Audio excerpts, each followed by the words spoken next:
Have you ever felt anger swelling up inside you over a single word? Have you replayed a situation in your head over and over, crafting the perfect comeback that never came? Have you let a moment of disrespect or rejection steal your entire day? If yes, you're not alone. In today's hyper-connected, overstimulated world, your peace of mind is under constant attack.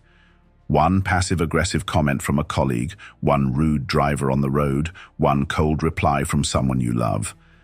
And suddenly, your calm turns into a storm. You might ask, is it even possible to live in this world and not be triggered by people? The answer is yes, but only if you train for it. You see, the problem isn't the world, it's your expectations of the world. It's not people's words that disturb you, it's your interpretation of them. And this is where Stoicism comes in. Stoicism isn't about suppressing emotions or pretending to be a robot. It's about building such a deep inner strength that nothing external can shake you. It's not about ignoring problems, it's about mastering your perception of them. Marcus Aurelius ruled the most powerful empire on earth while journaling about patience, loss, betrayal, and ego. Epictetus was born a slave and still found freedom in his own mind. Seneca was forced to take his own life and did so calmly. These men lived in brutal times, but they left us timeless wisdom. In this video, we will uncover 7 Stoic strategies that can help you become unbothered. Not by suppressing your anger, but by removing the roots of it. Not by fearing confrontation, but by mastering how you respond to it. Each strategy is powerful, but together they will change your entire relationship with pain, with people, and with yourself. Let's dive in. Chapter 1. Control the one thing you truly own. Some things are up to us, and some are not. Epictetus. This is the foundation of Stoicism. The world, not in your control. Other people, not in your control. Weather, economy, traffic, politics, not in your control. But what is in your control? Your mind, your choices, your interpretations. Epictetus taught this clearly. Every time we suffer, it's not the event itself, it's our reaction to it. Let's say someone insults you. They say something cruel about your appearance, your intelligence, or your lifestyle. Immediately, your heart beats faster. You feel a fire building inside. You want to react. You want to fight. But what if, in that exact moment, you stopped and said to yourself, "This is outside my control, but my reaction isn't"? You'd feel your power returning. You see, if someone throws dirt at you, you can choose whether to pick it up or walk away clean. Anger is not forced upon you, you choose it, often without realizing it. The modern world teaches us the opposite. It teaches us to demand control. We want everyone to treat us fairly, to understand us, to never offend us. But that's not life, that's fantasy. The Stoic doesn't demand that the world be kind. The Stoic trains himself to remain kind, no matter what the world throws his way. There's a saying, you can't stop the waves, but you can learn to surf. Life will throw waves at you, people will disrespect you, you can't stop them, but you can choose to ride the wave or drown in your emotional reaction. Remember this, no one can ruin your peace without your permission. Take that power back. Chapter 2. Stop demanding perfection from imperfect people. When you wake up in the morning, tell yourself, today I will meet people who are meddling, ungrateful, arrogant, dishonest, jealous, and surly. Marcus Aurelius' harsh words from an emperor. But that's what makes them powerful. Marcus didn't write those words in anger.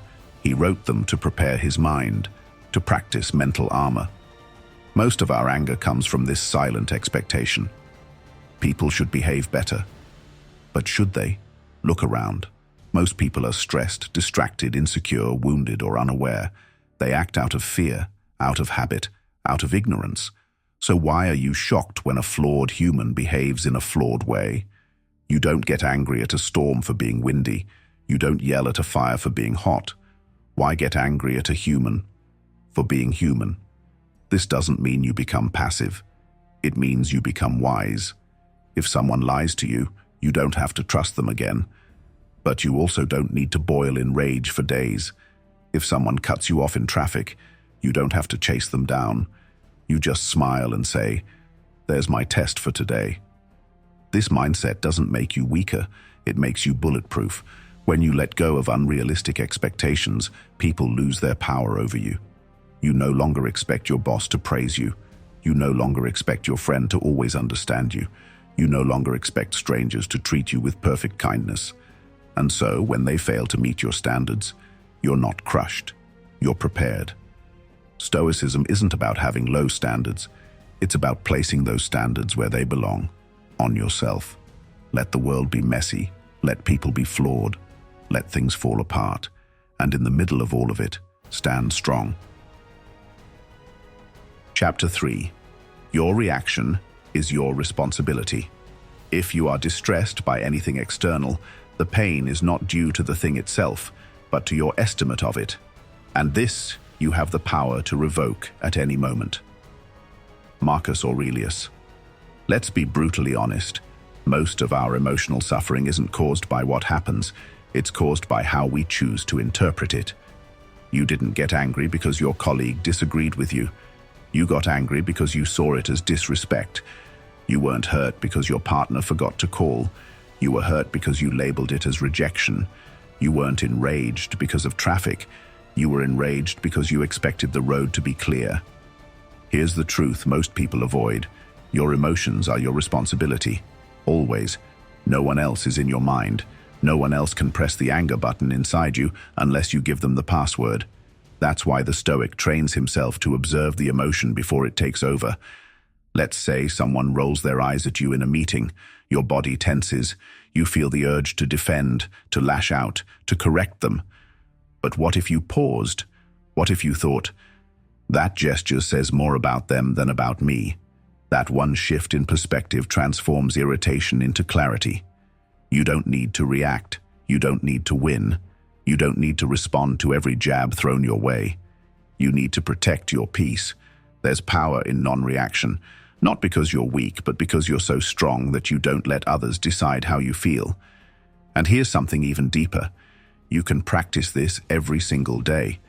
Each time something irritates you, pause, breathe, and say, "I control the meaning I give this. I control the power it has over me." You are not a puppet. You are the puppeteer. The more you take full ownership of your reactions, the less power others will ever have over you. That's not just freedom. That's real self-mastery. Chapter 4. Don't expect peace from a world that isn't peaceful. Begin each day by telling yourself, "I shall meet with interference, ingratitude, insolence, disloyalty, ill will, and selfishness." Marcus Aurelius. Most people wake up hoping for a good day. They hope no one annoys them. They hope everything goes smoothly. They hope people will be kind, understanding, and fair. But Stoics do something radically different. They start the day expecting challenges. They mentally prepare, "Someone will cut me off in traffic. Someone will criticize me. Someone will waste my time, and none of it will shake me." This is not pessimism. It's mental armor. When you prepare for life's rough edges, they don't cut as deep. When you expect rudeness, it doesn't shock you. When you assume the world will be chaotic, you become calm in contrast. Think about it. If you walk into a snowstorm wearing just a t-shirt, you'll freeze and complain. But if you dress like it's winter, the cold doesn't bother you. It was never the snow. It was your lack of preparation. Life is the same. Most people get angry because they expect comfort. The Stoic remains calm because he expects friction. Let's say you're standing in a long line and someone cuts in front of you. You could explode, or you could smile and think, "This is what I trained for." The moment becomes a sparring match between your ego and your higher self, and every time your higher self wins, you get stronger. You don't demand the world to be peaceful. You become the peace within the world.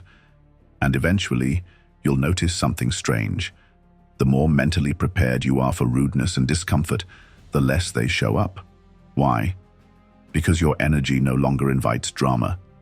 You're too grounded to be baited. So tomorrow morning, Don't pray for things to go right. Pray to handle whatever goes wrong with wisdom and strength. That's how a Stoic starts the day, and that's how you become untouchable. Chapter 5. Let go of the need to win every battle. The best revenge is to be unlike him who performed the injury. Marcus Aurelius. Many of us walk through life with a subtle addiction. The need to be right, the need to prove a point, the need to win. Every argument, every confrontation, every insult, war. But the Stoic knows, needing to win is the fastest way to lose your peace. Not every insult requires a response. Not every disagreement needs a winner. And not every moment of disrespect needs to be turned into a battleground.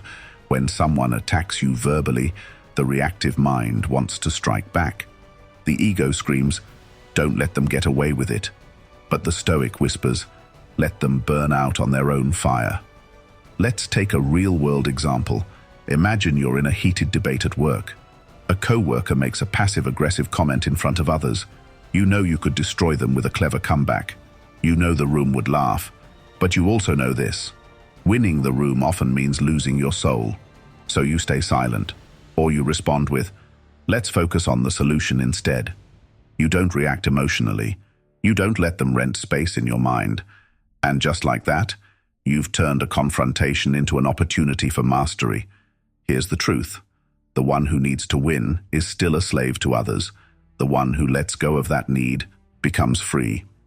In ancient Rome, Stoics were often ridiculed for being too passive. But they weren't passive. They were strategic. They didn't give people the power to drag them into emotional mud. Marcus Aurelius could have crushed his enemies with a word. But instead, he practiced self-restraint, writing, "To bear trials with a calm mind robs misfortune of its strength and burden." So next time someone provokes you, ask yourself, am I reacting from ego or from clarity? Is this worth the price of my inner peace? What would a free man do here? Because true strength isn't found in dominance, it's found in detachment. And the ultimate Stoic victory isn't putting others in their place, it's rising above the need to do so at all. Chapter 6. Embrace the power of silence. I have often regretted speaking, but never regretted remaining silent. Publilius Cyrus. There is a kind of strength that cannot be shouted. It doesn't appear in raised voices or long speeches. It lives in quiet restraint. Most people speak to fill silence. Stoics remain silent to fill their power. In a world where everyone talks over each other, he who listens, he who pauses, he who stays quiet, is a storm waiting in stillness. Let's imagine a familiar scene. You're in a disagreement. Someone raises their voice, points fingers, accuses you unfairly. Every instinct in your body wants to fight back. You feel heat in your chest, words forming on your tongue. But instead, you breathe, you pause, you say nothing. Not because you're weak, but because you've realized silence is not submission, it's control. Silence allows emotions to settle. It allows the moment to shift. It exposes the other person's chaos without you ever needing to match it. Epictetus taught, when someone provokes you, remember, you are the one who gives them power to do so. Think of silence as your shield. It protects your energy. It gives you space to think. And in many cases, it confuses the person who expected you to explode. There is deep discipline in being the calmest person in the room. You speak only when it serves a higher purpose, not your pride. Let's say someone gossips about you behind your back. You hear about it. You're hurt. You want to confront them, set the record straight. But a Stoic knows your actions will speak louder than your defense. Your dignity will expose their pettiness. You don't have to chase rumors. You don't have to reply to every criticism. You don't have to be understood by everyone. Instead, you become like still water, deep, powerful, unbothered. The Stoics weren't silent because they had nothing to say. They were silent because they knew when to speak. So the next time you feel the urge to react, prove, explain, or fight, remember that silence is not empty, it is full of power. And sometimes the strongest message is the one you never say at all. Chapter 7. Find strength through compassion. Wherever there is a human being, there is an opportunity for kindness. Seneca. Anger often grows from the illusion of separation. We see ourselves as victims. We see others as threats. We imagine that everyone is out to get us or simply doesn't care. But a Stoic knows every human being is fighting a battle you cannot see. That person who snapped at you in line might have just lost someone. That rude co-worker may be drowning in debt. That cold friend might be silently battling depression. The Stoic doesn't excuse poor behavior, but he chooses to respond from wisdom, not woundedness. Let's be honest. It's easy to react with anger. It's harder and braver to respond with compassion, because compassion requires humility. It means stepping outside your ego and asking, what pain might this person be carrying that caused them to act this way? This doesn't mean you let people walk all over you, but it means you stop taking everything personally. When someone insults you, instead of asking, how dare they? Ask, what kind of pain must they be in to speak like that? That shift unlocks a new level of freedom. Now you're no longer trying to get back at anyone. You're not seeking revenge or validation. You're not trying to win arguments. You're seeking understanding. You're offering grace. And ironically, that's what makes you powerful. When you practice compassion, your anger dissolves, your heart softens, and instead of adding to the noise of the world, you become a quiet force of strength. Imagine how rare that is today. In a world of outrage, you become the one who forgives. In a world of quick judgments, you become the one who understands. In a world of ego, you become the one who leads with soul. That's the Stoic way. And that's the kind of person people remember long after the moment has passed. So the next time someone lashes out, take a breath and ask, how can I respond in a way that strengthens me instead of weakening me? You'll find that compassion isn't weakness, it's the final step to becoming untouchable. You've now walked through 7 Stoic principles, each one a brick. Together, a fortress. Let's remember them. 1. Control the one thing you truly own, your mind. 2. Stop demanding perfection from others. Accept their humanity. 3. Take full responsibility for your reactions. Own your peace. 4. Don't expect peace from a world that isn't peaceful. Armor your mind. 5.